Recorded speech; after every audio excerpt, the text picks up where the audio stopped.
We're going to dive into the AI SRE, but before we do that, a quick reminder of Observe's unique architecture. Quite like any other vendor, we store all of the event data in a data lake. And then we structure and curate that data and add semantics to it, and we form a knowledge graph. And then that's really what powers the AI SRE. So we'll try and point out some of this as we're stepping through. But I'm here with Cole. Cole's our AI lead at Observe, and he's going to give us a quick whistle-stop tour of what the AI SRE can do. Absolutely. All right, here we are in my demo Observe instance, and you can see that we have some alerts firing. And you can kick off the AI SRE from multiple places, but one, of course, is when you're looking at an active alert. So looking here, it looks like we have some cart checkout errors in our cart service. So I'll click the AI SRE button at the top right, and we'll actually launch a new AI SRE chat session. Here it's filled out some default prompt to kick things off, start looking for root cause and other deeper analysis. We could edit that prompt if we'd like, but let's see what it has to say. So it's on autopilot at this point. It's just going to take that alert and run with it. That's right. Here you can see it's doing some light analysis and then checking for runbook usage, if there is any available runbook in Observe. And then it's going to start to use the knowledge graph heavily.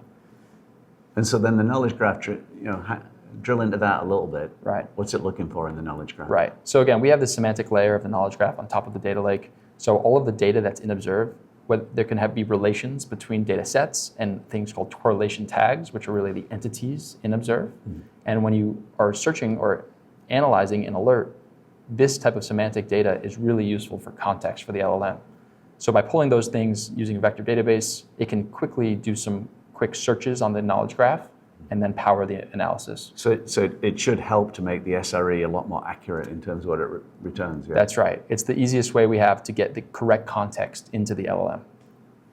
So we can see, looking at the analysis that's performed, we can see numerous failing checkouts, which is not looking good. So we'll have to do some more debugging here. Scrolling down, we can see it looks like there could be an issue with Redis. So this is kind of some preliminary analysis. It's always the database. It is always the database, it seems. Yeah.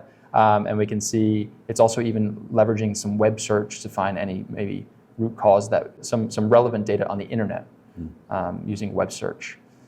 We can see it's pretty much come up with a root cause analysis on our behalf, and it looks like we're going to need to make some code changes. So in this case, the AI SRE could find everything it needed in order to root cause this particular problem. That's right. And I guess this is great, sort of technical analysis, but I guess with all incidents, what you really want to know is, was it really a big deal? Who was impacted? That's right. So we could actually easily ask the SRE what users have been impacted. And because the knowledge graph contains not only insights about your observability data, but in Observe, in the data lake, you can also have your customer data, such as the users. The AI SRE can easily make these correlations between observability impacts and alerts and the users. This is a big deal. I guess this is what we call the blast radius of the incident. That's right. So let's see. We can see now that it's generating query cards to analyze what users have been impacted. And it'll give us a nice summary at the end here.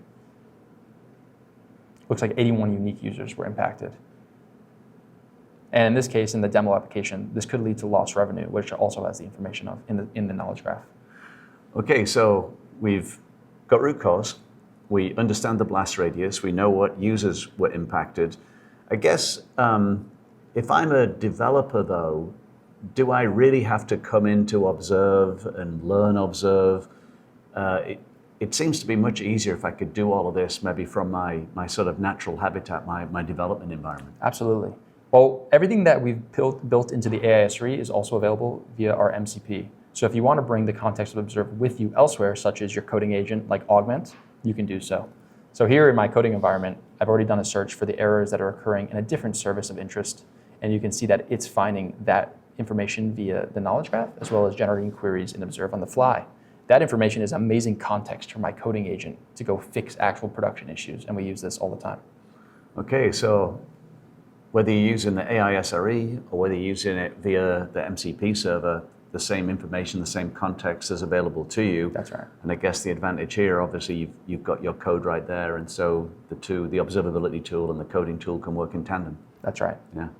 Fantastic. Thanks for the overview. Absolutely. Thank you.